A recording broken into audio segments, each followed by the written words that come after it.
Hello and welcome to Bondcast, a podcast series where we discuss our views on the latest themes and events shaping rates markets. I'm Imogen Bachra, European rate strategist, and I'm joined today by our global rate specialists, Giles Gale, head of European rate strategy, Blake Gwinn, head of US rate strategy, and Theo Chapsalis, head of UK rate strategy. Hi everyone, welcome back to another Bondcast. A busy week of central banks this week, I would say. We had the Federal Reserve meeting in the US earlier on, and we've had a flurry of ECB speakers that have moved the market a little bit. So before we get into both of those, let's just have a quick wrap up of our latest thoughts from our rate strategists. So Blake, what are you thinking in the US today? Yeah, so thanks, Imogen. I mean, what we've been seeing since we last spoke a week ago is continued retracement of some of this post-Georgia election sell-off. I think part of that is due to the fact that, we're starting to settle down into stimulus negotiations after Biden's inauguration, and those negotiations I think have shown to people that this process could be longer and more frustrating and have a lot more complication than people might have thought during that sell-off. Another piece is obviously related to the Fed. We had an FOMC meeting this week, continued discussion around taper. I think also kind of looking ahead, people will be focused next week on Wednesday's Treasury refunding announcement. Well, they'll announce their expected issuance for the next quarter. So I think those are kind of the topics that are floating around in markets. We're also seeing some equity sell-off that might be translating into the rates markets as well. Okay, and Giles, what about on the European side? What's the kind of mix of the moment this week? Well, I suppose the same as you've just heard from Blake. I mean, we've had some concerns about COVID getting back in, particularly in Europe, because there's quite a lot of pessimism about the way that the vaccine programs are being rolled out. There are a few negative stories about supply of vaccines as well, compounding that. So, we started off a little bit weak in risk, and that just pushed yield levels down. And then since then we've been pretty much sideways. Pretty significant supply from lots of different areas, but most notably the EU. And I guess that in the other topic has been Italy, where I guess we're in a bit of a holding pattern, waiting for a decision from Mattarella about how he wants to give a mandate to Conte, maybe to try to stitch together a new coalition, but we're not expecting to hear how that's going until tomorrow. Okay, so that's maybe one for us to discuss next week. So Blake, let's start with you then on the US side. Like you mentioned, the FOMC, the Federal Reserve meeting was the big event of this week. Wasn't super exciting. I guess the expectations weren't huge for something that was going to be particularly market moving, but do you want to just update us on what happened and what it meant for markets? Yeah, sure. I mean, it was the big event. I think big might be a bit of a stretch. We didn't really see anything in the statement change.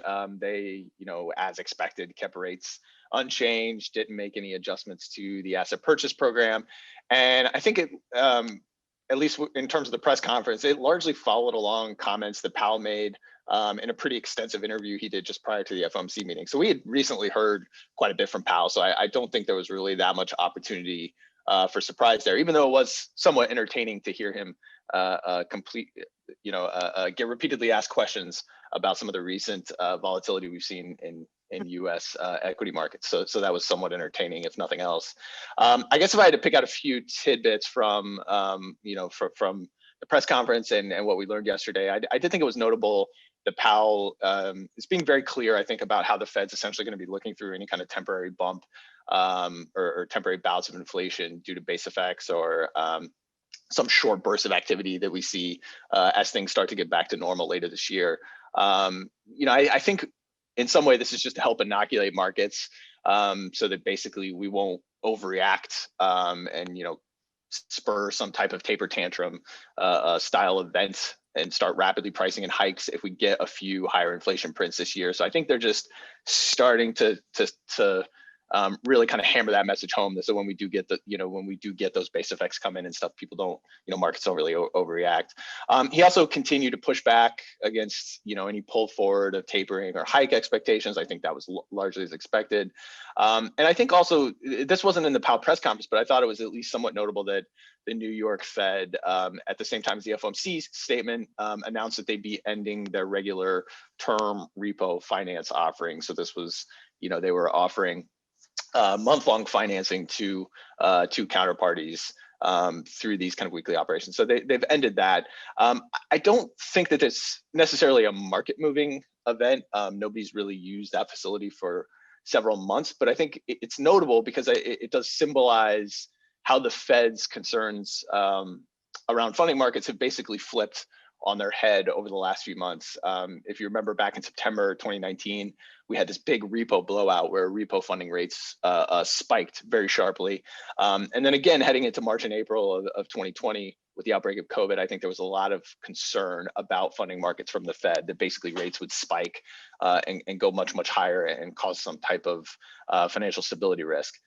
Now they're actually dealing with the opposite problem. They're not worried about a spike higher in funding rates.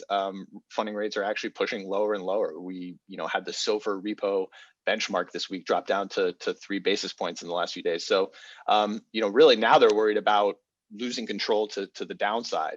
And so I think, kind of ending these repo operations while, they don't have that much direct impact on market. I think it's at least kind of a nice sign of how that conversation around funding markets has flipped at the Fed.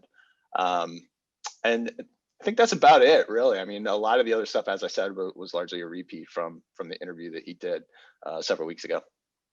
Okay, so I just wanted to pick up on one of the themes that you mentioned was this kind of taper tantrum. What Powell's kind of specifically addressed that yesterday. He said that when it is the right time to taper, they will communicate this clearly, but now is not the time. It's a theme that markets have been discussing quite a lot, certainly in the first few weeks of this month when we saw that big rise in US yields. Do you think that his comments yesterday kind of put to bed that discussion? I know you have written a note on Agile Markets with the tongue-twisting title of "Time to Taper Tantrum Talk." Taper tantrum talk. Yes, correct. So I'm guessing Nailed that it. You're hoping that markets can now move on from this, but do you think that's it, or is there more to come? Yeah, I mean, I think when I wrote that, what I really was interested in doing was just pointing out some of the differences between this taper tantrum and what actually occurred in 2013. I think sometimes we can, we in the market can get into this habit of using these big events and kind of nomenclature to apply to any increase in yields. If yields go up, it's not necessarily a taper tantrum. And I think we were kind of getting to that point of just describing those things. But I think the mechanics that actually drove the taper tantrum in 2013, were pretty unique. I think one of the important factors about that move was basically that it was never really about asset purchases in my mind. If you look at where the rate moves were most impactful, it was really in portions of the curve where the Fed was not buying a lot of securities. So it was really, if it wasn't about the asset purchases, it was really about what the taper suggested to markets about when the Fed was going to embark on a hiking cycle. I think there was this idea that once they start tapering, it kind of starts this mechanical, ticking time clock to when the first rate hike and the start of the hiking cycle would begin. And that's what really drove the taper tantrum, is that markets went from pricing in essentially no Fed, no volatility, to hiking in pricing in a hiking cycle in a period of 3 or 4 months. So I think that connection between rate hikes and asset purchases was one of the biggest factors that drove the 2013 taper tantrum. And I think kind of pulling that forward to today and how that impacts this discussion, I think one of the biggest focuses for the Fed over this next year is really going to be, how do we walk back from these programs? How do we communicate about walking back from these programs without sparking that same kind of market volatility or risking any kind of financial stability concerns? So I think one way that they need to do that is to make sure they actually communicate a lot about how asset purchases do not necessarily portend a hike in the near term, right? Basically, repeatedly kind of telling markets like, hey, we may pull back on asset purchases at some point, but that is not connected to to hikes in the Fed funds rate. I do think that markets are probably already keen to that message. I mean, if you look back in 2013, markets were very, very wrong about how early that was going to happen, right?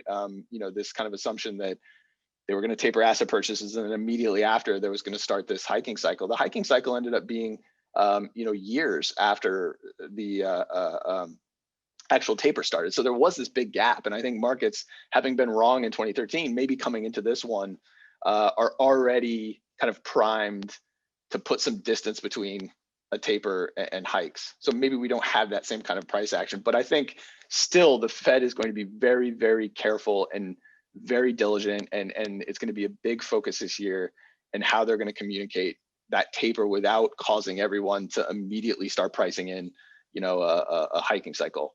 But I still do expect that that's not something that really happens. The actual taper itself is not something that happens till 2022.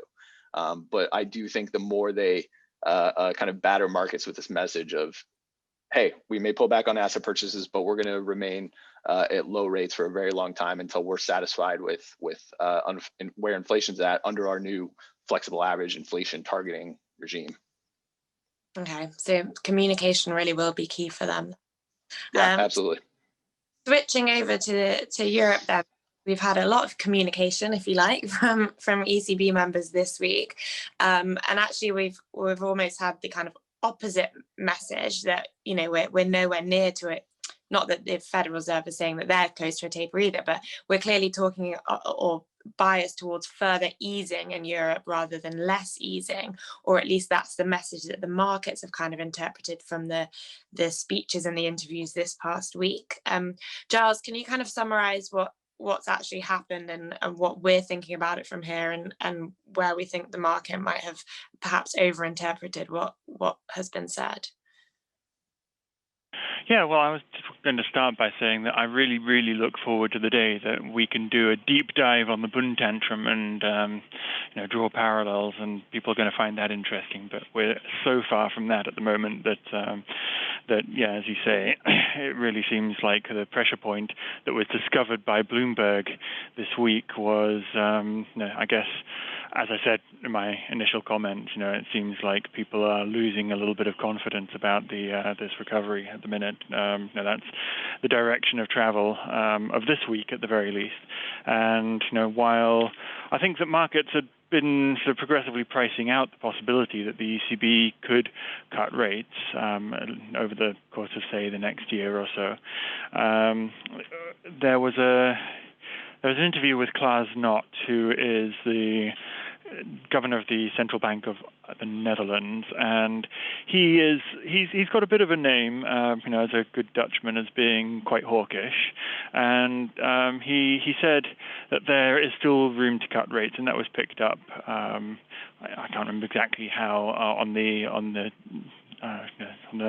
headlines, but it was read as, we're seriously thinking, something by a lot of people anyway, we're seriously thinking about possibly cutting rates. And, I guess that sort of taps into a suspicion that markets have, that because we've had a few months of euro strength as well, and the ECB is really focused on financial conditions, sort of quite broadly defined, but euro strength is generally considered to be negative for financial conditions in the euro area, and so perhaps that demands a reaction. And of course, there are various ways that reactions can be brought out. You normally just expect people, as we saw with Knot yesterday, talking about the kinds of things that they could do, what we call verbal intervention.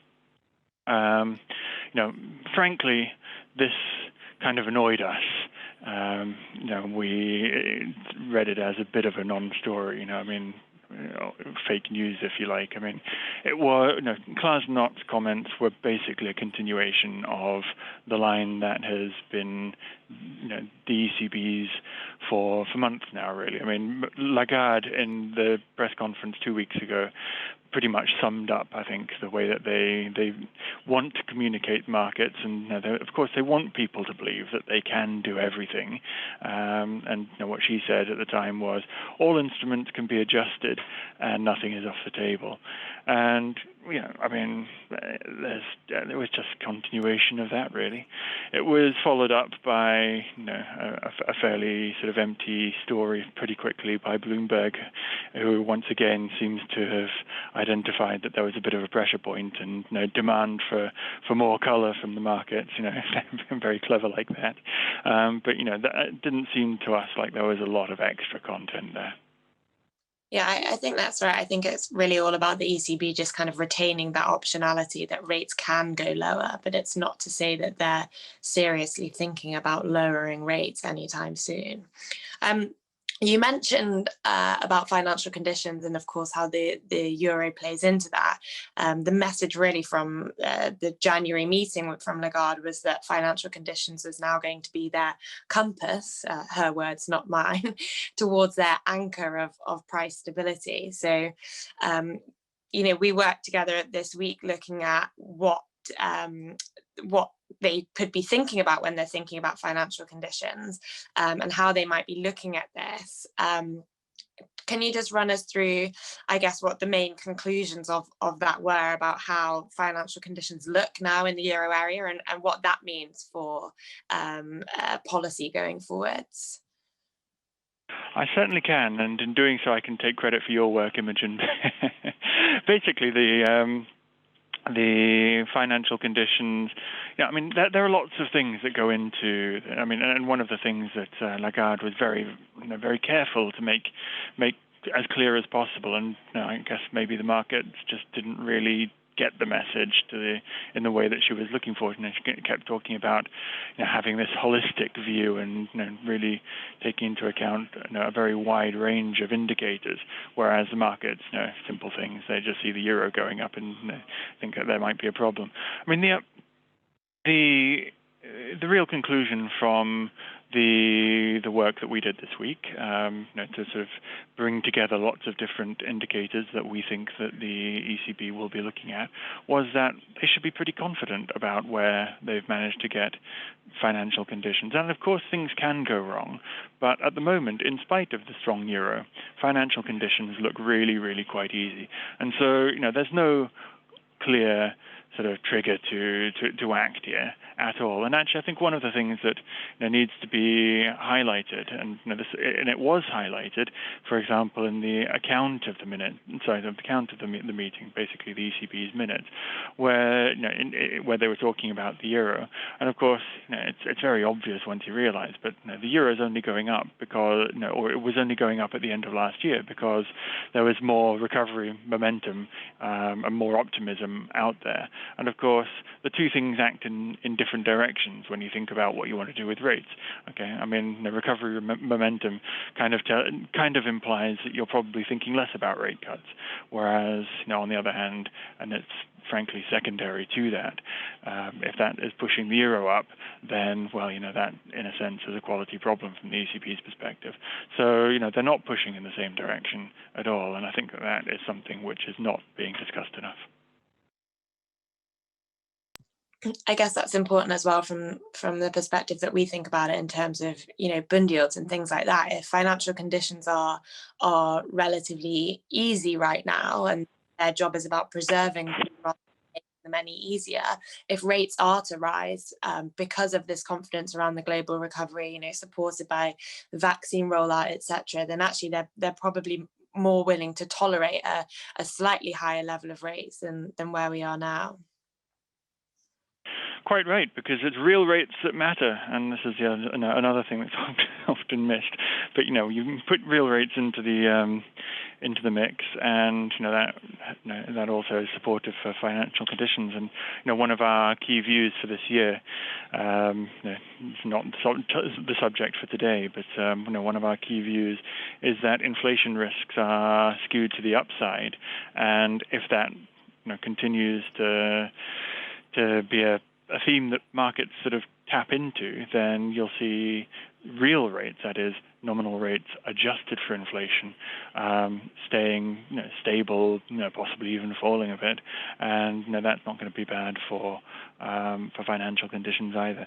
I will just say, since it's a story today that inflation has leapt on base effects, fair enough, but I think that for people who don't watch these things as carefully as the experts, it's always something that that maybe comes as a bit of a surprise when we have a move as large in the headline indicator of as we saw today with year-on-year inflation in Germany. So that is something which I think is worth continuing to watch over the year. Yeah, and I guess that's where the ECB will start to look more similar to what Blake was saying about the Fed. We think that this German print today paves the way for probably upside surprise in the euro area print next week. But we do think that these are mostly temporary effects that will allow the ECB to look through those and keep very easy monetary policy settings for some time. I guess that's a nice way to wrap up then, given it's given us some data to look forward to next week. And I'm sure lots to discuss next week. But just on the subject of the ECB, I will add that we should find out more about how they're actually thinking about financial conditions, or at least they will define how they're thinking about financial conditions closer to the March meeting. So we'll be watching that very closely, but I'm sure something we can discuss nearer the time. Thank you, everyone. I hope you enjoyed this episode of Bondcast. Please do subscribe to our channel to get future episodes and like it, as this will help others to find it. We also encourage you to follow us on social media to get all our latest content. Speak to you again soon.